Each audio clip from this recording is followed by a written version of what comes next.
so allgemeine mit Instrumenten zu arbeiten und zu mastern, um in Fitness zu bringen, also in Bewegung zu bringen.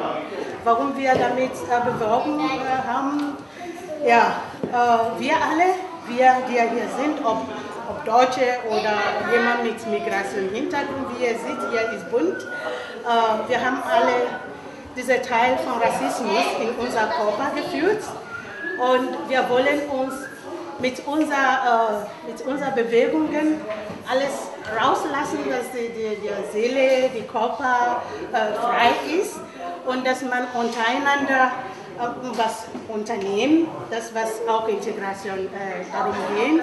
Und es geht darum, dass man miteinander was unternehmen, miteinander auskommen kann, ja, ob man aus dem Migranten-Hintergrund hat oder nicht. Es geht darum, dass wir in Potsdam alle zusammen leben können und auskommen können. Und das ist ein Teil von der Wege, um das zu verwirklichen. Das ist das, was wir in Musik und Bewegung verwirklichen möchten.